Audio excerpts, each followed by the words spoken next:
সম্মানিত viewers, honourable teachers, honourable mentor এবং দেশ বিদেশ থেকে যারা শুনছেন সবাইকে আজকের এই টিউটোরিয়াল থেকে অভিনন্দন এবং শুভেচ্ছা। বাংলা বিষয়ের ডিজিটাল কন্টেন্ট তৈরির নীতিমালা নিয়ে আজকে আমরা আলোচনা করব। আমরা জানি আমাদের প্রতিটি বিষয়ের ডিজিটাল কন্টেন্ট তৈরির কিছু সুনির্দিষ্ট নিয়ম রয়েছে। সেই নিয়ম ফলো করেই মূলত আমাদের ডিজিটাল কন্টেন্ট তৈরি করতে হবে। আজকের এই টিউটোরিয়ালটিতে মূলত আমরা বাংলা বিষয়ে ডিজিটাল কন্টেন্ট তৈরি করব, তৈরির যে নীতিমালা সেটি আলোচনা করব। এছাড়া আমরা অন্যান্য বিষয়ের যে ডিজিটাল কন্টেন্ট তৈরি নীতিমালা ইতিমধ্যেই কিন্তু সেটি আমরা আমাদের চ্যানেলে দিয়েছি। আপনারা যারা এখনো দেখেননি, ইংরেজি, গণিত, বিজ্ঞান, বাংলাদেশ ও বিশ্ব পরিচয়ের প্রতিটি বিষয়ের ডিজিটাল কন্টেন্ট তৈরির যে সুনির্দিষ্ট নীতিমালা রয়েছে তারই আলোকে আমরা ভিডিও করে দিয়েছি। সেগুলো যদি আপনারা দেখে না থাকেন তাহলে আমাদের আইসিটি ট্রেনিং ফর অল এই চ্যানেলটি সাবস্ক্রাইব করে আপনার সেখান থেকে দেখে আসতে পারেন। তো শুরু করছি আমাদের আজকের আলোচনা, বাংলা বিষয়ে ডিজিটাল কন্টেন্ট তৈরির নীতিমালা। আমরা জানি যে প্রতিটি ডিজিটাল কন্টেন্টের প্রথমেই একটি শুভেচ্ছা জানাতে হবে। সেটি হতে পারে পাঠ সংশ্লিষ্ট কোনো ছবি দিয়ে হতে পারে।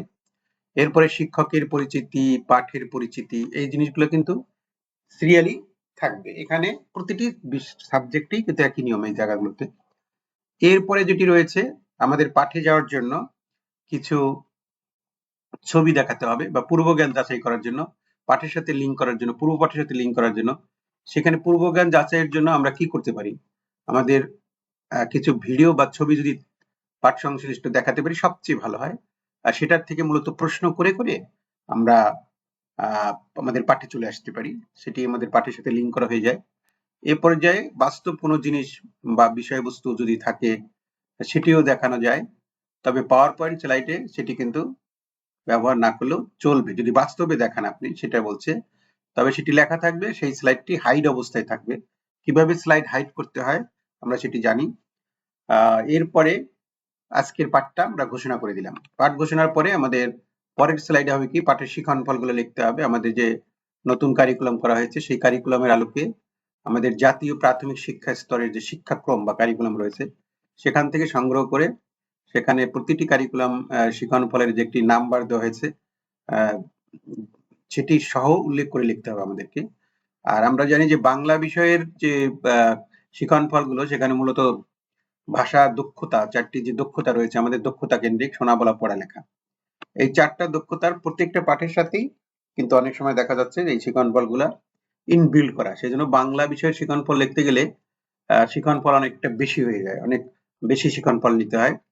এই শিক্ষণফল নির্বাচনের ক্ষেত্রে প্রথম ও দ্বিতীয় শ্রেণীর ক্ষেত্রে প্রধানত দুটি দক্ষতার উপর জোর দেওয়া হয় এবং তৃতীয় শ্রেণী থেকে 2টা বা 3টা দক্ষতা সেটি নির্ধারণ করতে হবে, এবং চতুর্থ পঞ্চম শ্রেণীর ক্ষেত্রে কিন্তু 4টা দক্ষতায় আমাদের আসতে পারে।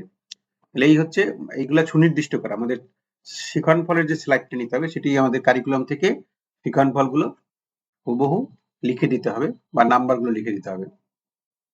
এর পরের স্লাইডে আমরা সপ্তম স্লাইডে কি করতে পারি, বিষয়বস্তু যে অংশটুকু আমি পড়াবো সেটি শুরু করার জন্য উপস্থাপন আমি শুরু করব, এবং শুরু করার জন্য আমরা এখানে এক বা একাধিক স্লাইড হতে পারে। এখানে যে অ্যাক্টিভিটিস গুলো আছে, বিভিন্ন ছবি, সেটি যদি একটি ছড়া হয় বা কবিতা হয় বা গল্প হয়, সেটির উপরে ভিত্তি করে ধারাবাহিকভাবে আমাদের স্লাইড গুলো সাজাতে হবে। একজন শিক্ষক পূর্ব অভিজ্ঞতা, দক্ষতা এবং অভিজ্ঞতায় কিন্তু সর্বোত্তম, এখানে যেটা বলা হয়েছে। তাহলে এখানে প্রথম শিক্ষক কি করবে, আদর্শ পাঠ থাকবে, শিক্ষকের আদর্শ পাঠ। তারপরে শিক্ষার্থীর পাঠ থাকবে, সেটি সরব পাঠ হতে পারে, নীরব পাঠ হতে পারে। সরব পাঠ সাধারণত নিচের ক্লাসগুলোতে হয় বা সব ক্লাসেই সরব পাঠ হতে পারে, আর নীরব পাঠ সাধারণত উপরের ক্লাসে দিতে হবে, ছোটদের জন্য নীরব পাঠ নেই। তারপরে যুক্ত বর্ণ যদি থাকে সেগুলো আমরা ভেঙে দেখাবো। নতুন শব্দের অর্থ যদি আমাদের জানানোর প্রয়োজন হয় পাঠের সাথে থাকে, তাহলে সেই অর্থগুলো কিভাবে দেখাবো আমরা স্লাইডে, সেটি হতে পারে। এরপরে বাক্য তৈরির বিষয়টা হতে পারে। এরপরে হতে পারে প্রশ্ন উত্তর, এরপরে সৃজনশীল কাজ এবং মূল্যায়ন। এটি তো একটা ধারাবাহিকতা, মূলত এই ধারাবাহিকতা বজায় রেখেই কিন্তু আমাদের কন্টেন্ট তৈরি করতে হবে, ঠিক আছে। এবং এইখানে আরেকটা জিনিস বলে রাখা দরকার, বাংলা বিষয়ের ক্ষেত্রে পঠন দক্ষতার যে বিষয়টা, পঠন দক্ষতার প্রসার বা পঠন দক্ষতার উপরে কিন্তু আমাদের সেখানে বিশেষ অ্যাক্টিভিটিস আমাদের রাখা দরকার। এই বিষয়গুলো আমাদের থাকবে। এবং যে আদর্শ পাঠ যেটা বলছি আমরা, আদর্শ পাঠের ক্ষেত্রে আমাদের প্রমিত উচ্চারণ, শিক্ষক প্রমিত উচ্চারণ পড়াবেন এবং শিক্ষার্থীরা মনোযোগ দিয়ে শুনবে। তারপর স্লাইডে আদর্শ পাঠের অংশটুকু উপস্থাপন করতে হলে পাঠের বিষয়বস্তু দেখে ছবির সাথে মিল করে করে আমাদের প্রত্যেকটা বিষয় আনতে হবে। এখানে একাধিক স্লাইড হতে পারে, সেটি বলছি আমরা। গল্প, কবিতা, ছড়ার ক্ষেত্রে এক এক রকম হবে। গল্প পড়ানোর ক্ষেত্রে বিষয়বস্তুর সাথে মিল রেখে ছবি বা ভিডিও এখানে আমরা দেখাতে পারবো। এই অংশটি কিন্তু মূল উপস্থাপনের, এই অংশটুকু হচ্ছে মূল। এখানে কিন্তু আমাদের একাধিক স্লাইড আসবে। আর যদি কোনো স্লাইড ব্যবহারের ক্ষেত্রে কোনো নির্দেশনা থাকে, সেটি আমরা নোট আকারে লিখে নিতে পারি। সেটি আমাদের স্লাইডের একটা অংশ আছে, নোটাংশ, নোট লিখতে হয় সেখানে আমরা লিখব। পরের যদি আমরা চলে যাই, এর পরের স্লাইডে মূলত সরব পাঠ বা নীরব পাঠ সেটি থাকবে, রাখা যেতে পারে। সরব পাঠ বা নীরব পাঠ সেটি শিক্ষার্থীরা পড়বে এবং নীরব পাঠ দিতে গেলে উপরে ক্লাসে দিতে হবে এবং একা একা নীরবে পড়বে। কিন্তু নীরব পাঠের ক্ষেত্রে যেটা বলছে, তৃতীয় থেকে চতুর্থ শ্রেণীর ক্ষেত্রে আমাদের এই যে তৃতীয়, চতুর্থ, পঞ্চম শ্রেণীর ক্ষেত্রে এটা প্রযোজ্য, নিচের শ্রেণী কিন্তু এটা লাগবে না। এরপরে যুক্ত বর্ণের কথা বলা হয়েছে, যুক্ত বর্ণ ভেঙে দেখাতে হবে সুন্দর করে। এখানে অ্যানিমেশনের মাধ্যমে সুন্দর করে যুক্ত বর্ণগুলো আনতে হবে। যুক্ত বর্ণ যদি না থাকে তাহলে এই স্লাইডের দরকার নাই আমাদের। এরপরে শব্দার্থের জন্য শব্দের অর্থর সাথে ছবি মিল করে করে ছবি আনতে হবে, ছবির বিষয়বস্তু।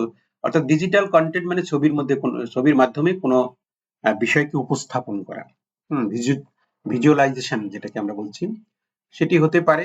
শিক্ষার্থীদের কাছে জেনে নিয়ে তারপরে আজকের পাঠে কি কি শব্দ আছে সেগুলো দেখানো, প্রয়োজনে সেটি ব্ল্যাকবোর্ডেও লেখা যেতে পারে। পরে আমরা সেটা মিলিয়ে দেখতে পারি আমাদের স্লাইডের সাথে। হ্যাঁ, স্লাইডের অর্থগুলো জেনে ছবি সহকারে উপস্থাপন করতে হবে, যেটি বলছি আমি আগেই। ছবি দেখাতে হবে আগে। এখানে কিন্তু একটা জিনিস মনে রাখতে হবে, আগে আসবে ছবি, তারপরে আসবে নতুন শব্দটি, তারপরে আসবে শব্দের অর্থ। এইটা করতে হবে। আর যদি নতুন শব্দ না থাকে তবে এই স্লাইডের আমাদের দরকার নাই। পরের যদি আমরা যাই, যদি আমাদের বাক্য থাকে আমাদের শিখন ফলে, তাহলে বাক্য তৈরি দিতে হবে, সেটি একটা অংশ আছে। তারপরে প্রশ্ন উত্তরে ছোট ছোট প্রশ্ন হতে পারে, প্রশ্ন লিখিত আকার হতে পারে, সৃজনশীল প্রশ্ন হতে পারে। এর পরেরটাই যেটা, সেটা সৃজনশীল কাজ দিতে হবে। এটি হতে পারে একক, হতে পারে দলগত, হতে পারে জোড়ায় হতে পারে। এবং এই যে কাজের নির্দেশনা, সেটি কিন্তু নোটাংশ আমাদের লিখে রাখতে হবে। এর পরবর্তী স্লাইডগুলোতে মূল্যায়নের জন্য এককভাবে মূল্যায়ন এবং প্রশ্নোত্তরের মাধ্যমে মূল্যায়ন বা আমাদের বহু নির্বাচনী প্রশ্ন হতে পারে। হ্যাঁ, এক্ষেত্রে কিছু প্রশ্ন থাকবে, সাথে সাথে ছোট ছোট উত্তর কিন্তু পরের স্লাইডেই আসবে। অর্থাৎ প্রথমে প্রশ্ন দেখতে দিতে হবে, পরে শিক্ষার্থীদের কাছে শুনতে হবে, পরবর্তীতে আমরা স্লাইডে দেখিয়ে দেবো। এইভাবে মূল্যায়ন করতে হবে। সবশেষে আমরা ধন্যবাদ দিয়ে আজকের পাঠটি ঘোষণা করব। এই ছিল মূলত আমাদের ডিজিটাল কন্টেন্ট, বাংলা বিষয়ের ডিজিটাল কন্টেন্ট তৈরির যে নীতিমালা করা হয়েছে, সেই নীতিমালার আলোকে এভাবে আমরা একটি পাঠ উপস্থাপন করব। এরপর যে আমরা একটা ডিজিটাল কন্টেন্ট, আদর্শ একটি ডিজিটাল কন্টেন্ট আমরা দেখব। এই ডিজিটাল কন্টেন্টটি মূলত প্রথমেই আমাদের একটি পাঠে, আজকের পাঠে সবাইকে স্বাগত। সেটি একটি ছবির মাধ্যমে দেওয়া হয়েছে এবং এই ডিজিটাল কন্টেন্টটি তৈরি করেছে আমাদের একজন সম্মানিত শিক্ষক, জয়ন্তী রানী দত্ত, সহকারী শিক্ষক, নরসিংদী পিটিএ সংলগ্ন পরীক্ষণ বিদ্যালয়। উনি একজন আইসিটি অ্যাম্বাসেডর ওয়ার্ডে। ওনার তৈরিকৃত ডিজিটাল কন্টেন্ট আমরা এখানে ব্যবহার করছি, সেজন্য ওনার প্রতি আমরা কৃতজ্ঞতা স্বীকার করছি। এরপরে আমাদের যেটা থাকবে পাঠ পরিচিতি থাকবে। এখানে আমরা পাঠের ছবিটি দিতে পারি। তারপর পিরিয়ড, আমাদের পিরিয়ড কিন্তু এখন প্রত্যেকটা পাঠের পিরিয়ড কতটি, পাঠ কয়টা হবে সেটা ভাগ করা দেওয়া আছে। তাহলে আমরা আজকের পাঠে নেওয়া হয়েছে প্রথম 4 চরণ এবং এটি আমাদের বইয়ের কত পৃষ্ঠায় রয়েছে সেটিও কিন্তু এখানে লিখে দেওয়া হয়েছে। এর পরবর্তীতে কি থাকবে, শিখন ফলগুলা।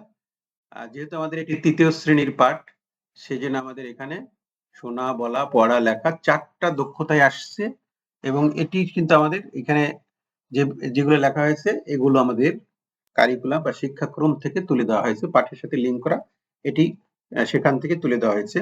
এখানে শিখনফলগুলো লিখে দেওয়া হয়নি, যেহেতু এখানে অনেক শিখনফল, সেজন্য শুধু শিখনফলের নম্বরটা এখানে তুলে দেওয়া হয়েছে।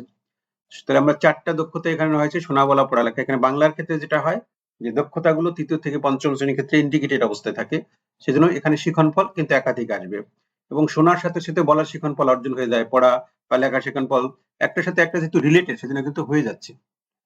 এর পরবর্তীতে আমরা পাঠে যাওয়ার জন্য কিছু ছবি দেখাবো। আমরা একটা ছবি দেখতে পাচ্ছি, শিক্ষার্থীদের এই ছবিটি দেখে আমরা চিন্তা করতে দেবো এটি কোন জায়গার দৃশ্য হতে পারে, এইরকম একটা প্রশ্ন আমরা করতে পারি। তারা উত্তর দেবে গ্রামের দৃশ্য। এর পরের ছবিটি দেখাতে পারি গ্রামের চারপাশ কেমন, এখানে সেটা তারা বলবে।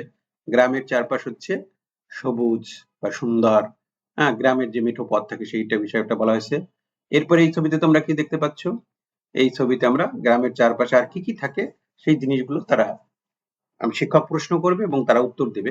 এখানে একাধিক শিক্ষার্থীর কাছ থেকে কিন্তু উত্তরগুলো আমাদের শুনতে হবে। পরবর্তীতে সেই উত্তরটি চলে আসবে এবং গ্রামের বসবাস করতে আমাদের কেমন লাগে তারা তাদের নিজস্ব অনুভূতি প্রকাশ করবে। এটি গ্রামে বসবাস করতে আমাদের খুব ভালো লাগে। এই যে ৪ টা ছবি দেখিয়ে আলোচনার মধ্য দিয়ে মূলত আজকের পাঠের যে বিষয়বস্তু সেটি কিন্তু চলে আসবে। তাহলে আমাদের আজকের পাঠ কি? আমাদের আজকের যে পাঠটা সেটি হচ্ছে আমাদের গ্রাম নিয়ে আজকে আমরা শিখব।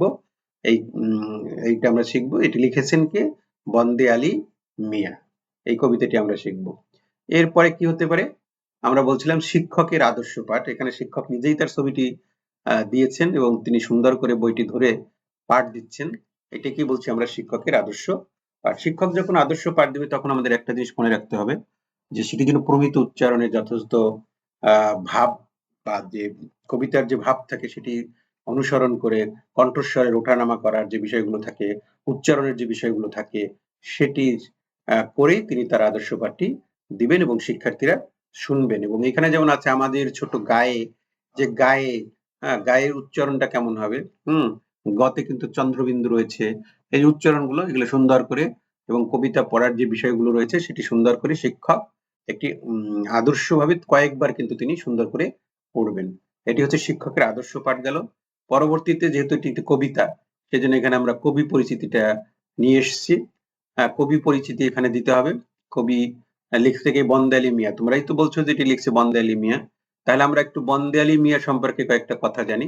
আসলে বন্দে আলী মিয়ার জন্ম কোথায়, কত সালে জন্মগ্রহণ করেছে, কত সালে মৃত্যুবরণ, তিনি কি কি সাহিত্য রচনা করেছেন বা কি কি পদক পেয়েছেন, যতটুকু ছোট করে হলেও তার একটি পরিচিতি আমাদেরকে শিক্ষার্থীদের কাছে তুলে ধরতে হবে। এবং শিক্ষার্থীরা যদি আরো জানতে চায় তাহলে আমাদের টিচার হিসাবে আমাদেরকে কি করতে হবে? আরো জেনে তাদের প্রশ্নের উত্তর আমাদের দিতে হবে। কবি পরিচিতি হওয়ার পরে আমরা একটা ছবি দেখতে পাচ্ছি। নিচের ছবিগুলো দেখি এবং পড়ি। এখানে ছবিগুলো আসলো এবং একই সাথে সাথে আমাদের ছোট গায়ে এখানে কি আছে? ছোট ছোট ঘর। হ্যাঁ, এখানে প্রত্যেকটা ছবি আসবে। ছবিতে কি দেখতে পাচ্ছি তারা সেটার সাথে মিল করে আমাদের কবিতার কিন্তু প্রথম লাইনটা কিন্তু আমাদের চলে আসছে। আমাদের ছোট গায়ে ছোট ছোট ঘর। এখানে কি দেখতে পাচ্ছি আমরা? আমাদের ছোট গায়ে ছোট ছোট ঘর। আসলে এই লাইনটা আসার আগেই আমাদের এইরকম একটি বিষয়। এখানে ছোট ছোট ঘর আছে। এটি কাদের গ্রাম? আমাদের গ্রাম। আমাদের গ্রাম ছোট গ্রাম, তাই না? আমাদের গ্রামটা কি অনেক বড় না ছোট? ছোট ছোট। এখানে কি থাকে? ছোট ছোট ঘর থাকে। তাহলে আমাদের ছোট গায়ে ছোট ছোট ঘর থাকি সেথা সবে মিলে, এখানে নাহি কেউ পর। এই ছবিগুলো দেখবো আগে, পরবর্তীতে থাকি সেথা সবে মিলে নাহি কেহ পর, মানে সবাই মিলেমিশে একসাথে থাকার যে বিষয়টা, হ্যাঁ, সেথা মানে সেখানে, কেহ আমাদের পর নাই, সবাই আমাদের আপনজন। মানে কবিতা মুখস্থ হয়ে যাবে ছবির মধ্য দিয়ে। এটাই হচ্ছে ডিজিটাল কন্টেন্টের বেনিফিটটাই কিন্তু এখানে। কবিতার যে লাইনগুলো, কবিতার যে ভাব, কবিতার যে যেটা বলতে চেয়েছে সেই ভাবটাই ছবির মাধ্যমে আমাদের আনতে হবে এবং ছবি দেখে দেখে সে কবিতাটা মুখস্থ করে ফেলতে হবে। তাহলে আমরা কি শিখলাম? আমাদের ছোট গায়ে, আগের স্লাইডে আমরা কি দেখেছি? আমাদের ছোট গায়ে ছোট ছোট ঘর, আর থাকি সেথা সবে মিলে নাহি কেহ পর। পরের লাইনটা কি আছে? পাড়ার সকল ছেলে মোরা ভাই ভাই। এখন এখানে যে ছবিগুলো দেওয়া হয়েছে বা এখানে যে ছবিগুলো আনা হয়েছে, ছবি সিলেকশনের ক্ষেত্রে সবসময় আমাকে মনে রাখতে হবে ছবিগুলোর জন্য একদম যতটুকু মানে আমরা মিল করে ছবি পাই সেইভাবে মিল করে আনতে হবে। পাড়ার সকল ছেলে মোরা ভাই ভাই, তারপরে ভাই ভাই বলতে একসাথে তারা একসাথে থাকে, তারা ভাই ভাই, ভাই ভাইয়ের যে সম্পর্ক, একসাথে থাকা, এই সবাই পাড়ার প্রত্যেকটা ছেলে মূলত একসাথে থাকে বা ভাই ভাই তারা। থাকি সেথা একসাথে খেলি আর পাঠশালে যা, এখানে একসাথে খেলা করতেছে, একসাথে পাঠশালায় যাইতেছে, তাই না? এই যে ছবি কিন্তু কথা বলতেছে। এটাই digital content. This is called digital content. ছবি দিয়েই বিষয়টা চলে আসবে। একসাথে তারা কোথায় যাচ্ছে? পাঠশালায় যাচ্ছে। হ্যাঁ, এবং এই যে তারা খেলাধুলা করতেছে, একসাথে খেলি আর পাঠশালে যাই। এটা এই ৪টা লাইনই মূলত আজকের পড়া ছিল আমাদের। এরপরে কি হতে পারে? যেহেতু তৃতীয় শ্রেণীর পাঠদান, এটি শিক্ষার্থীর নীরব পাঠটা দেওয়া হয়েছে। নীরব পাঠের পরে আমাদের নতুন শব্দগুলো খুঁজে বের করা। শব্দ খোঁজার ক্ষেত্রে প্রথমে বলেছিলাম আগে আসবে ছবি, হ্যাঁ? ছবির পরে শব্দটা, তারপরে সেখানে অর্থটা। এখানে একটু ব্রেক করা হয়েছে। এখানে ছবিটা আসবে আগে। সেথা, সেথা মানে সেখানে, এই ছবিগুলো আগে আসবে। এরপর পাঠশালা, পাঠশালা মানে হচ্ছে বিদ্যালয়। গায়ে, হ্যাঁ? এবং এটা একটা আসবে, একসাথে চলে আসবে না। এটা একটা করে, একটা ক্লিক করে একটা আনতে হবে। এখানে একটু অ্যানিমেশন জনিত প্রবলেম রয়েছে। পরের স্লাইডে কবিতা অংশটির মূল ভাব শিক্ষক নিজে সেটি আলোচনা করবেন। এই যে ৪ টা লাইনের মধ্য দিয়ে আমরা আসলে কি জানতে পারলাম, হ্যাঁ? সেইটি শিক্ষক আলোচনা করে দেবে, মূল ভাবের বিষয়টা। পরবর্তীতে শিক্ষক দলগত কাজ দিবেন। শিক্ষক নিজেই ছবি করে এখানে সেই ছবিগুলো ইনসার্ট করেছেন। তিনি পাঠদান করছেন এবং এটাও কিন্তু একটি শিক্ষকের দক্ষতা। যে ছবি নিজের ভিডিওতে নিজে ভিডিও করে বা নিজের ছবি ধারণ করে সেই ছবিকেই আমাদের এখানে ইনসার্ট করে দেওয়া, এটি হতে পারে।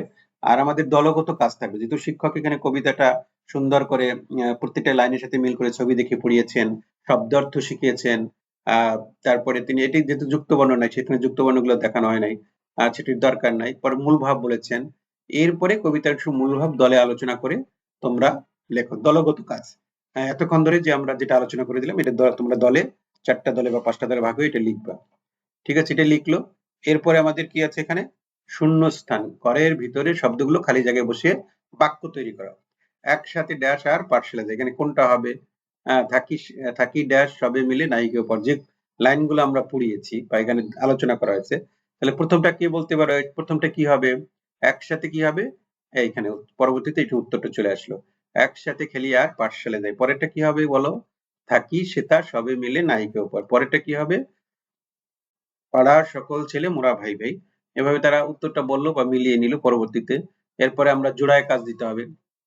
জোড়ায় দলে দলে দলগত কাজ করিয়েছি আমরা, এখন জোড়ায় আমরা আলোচনা করতে পারি। নিচের শব্দগুলো দিয়ে একটি করে তারা বাক্য লিখবে। এখানে জোড়া বলতে ২ জনে সেটা তারা আলোচনা করে লিখবে। ঠিক আছে? পরবর্তীতে তোমাদের গ্রামটা কেমন সে সম্পর্কে ৫ টি বাক্য লিখবে এবং মূল্যায়নে গিয়ে আমাদের গ্রাম কবিতাটি কে লিখেছেন? কে লিখেছেন? আমাদের গ্রামের ঘরগুলো কেমন? পাড়ার সকলের সাথে সকলের কেমন সম্পর্ক? এটি আলোচনা করবে। ঠিক আছে? এই হচ্ছে আমাদের মূল্যায়ন পর্ব। মূল্যায়নের জন্য আমরা প্রশ্ন লিখতে দেওয়া হয়েছে এখানে। এগুলো তারা মূলত লিখবে। এর পরবর্তীতে আমাদের পরিকল্পিত কাজ দিতে হবে। তোমার দেখা একটা গ্রামের দৃশ্য এঁকে রং করে আনবে। এই কাজটা যে দেওয়া হয়েছে এটি একটি সুন্দর বিষয়। কারণ পরিকল্পিত কাজগুলোর মধ্য দিয়ে শিক্ষার্থীদের সৃজনশীলতার বিকাশ সেটি কিন্তু হতে থাকবে। এখানে গ্রামের দৃশ্য আঁকার কথা বলা হয়েছে, রং করে আনবে। এর মধ্য দিয়ে তার যে কল্পনা শক্তি, সৃজনশীলতা সেটি কিন্তু বিকশিত হবে। সেটির জন্য সুন্দর একটি পরিকল্পিত কাজ এখানে দেওয়া হয়েছে এবং সর্বশেষ সবাইকে ধন্যবাদ দিয়ে আজকের এই পাঠটি শেষ করা হয়েছে। তো এভাবেই মূলত একটা ডিজিটাল কন্টেন্ট আমরা তৈরি করতে পারি এবং এটি একটি আদর্শ ডিজিটাল কন্টেন্ট আমরা বলতে পারি। আবার প্রতিটি ডিজিটাল কন্টেন্ট কিছু ত্রুটি বিচ্যুতিও আছে আমাদের, সেটিও থাকতে পারে। এরপরেও আমাদের সার্বিক দিক বিবেচনায় এটি কিন্তু একটি ভালো মানের ডিজিটাল কন্টেন্ট আমরা বলতে পারি। এভাবে মূলত আমরা একটা ডিজিটাল কন্টেন্ট তৈরি করব এবং আমাদের এই এতক্ষণ আমাদের সাথে থাকার জন্য সবাইকে ধন্যবাদ। আর এই সব টিউটোরিয়ালগুলো আপনারা একসাথে পাবেন আমাদের আইসিটি ট্রেনিং ফর অল এই চ্যানেলটিতে। শিক্ষা, প্রশিক্ষণ, প্রযুক্তি, সমসাময়িক যে কোনো বিষয় নিয়ে সবার আগে টিউটোরিয়াল পেতে আমাদের চ্যানেলটি সাবস্ক্রাইব করে রাখবেন এবং Bangladesh online ICT training support Facebook page ও গ্রুপের সাথে যুক্ত থাকবেন, কারণ আমরা এই টিউটোরিয়ালগুলো সেখানে নিয়মিত আপলোড করে থাকি। এবং এই পিডিএফটি যদি আপনারা পেতে চান তাহলে আমাদের হোয়াটসঅ্যাপ করতে পারেন। আমাদের হোয়াটসঅ্যাপ নাম্বার হচ্ছে 01719505230। দেখা হচ্ছে পরের কোনো টিউটোরিয়ালে। সে পর্যন্ত সবার জন্য শুভ কামনা।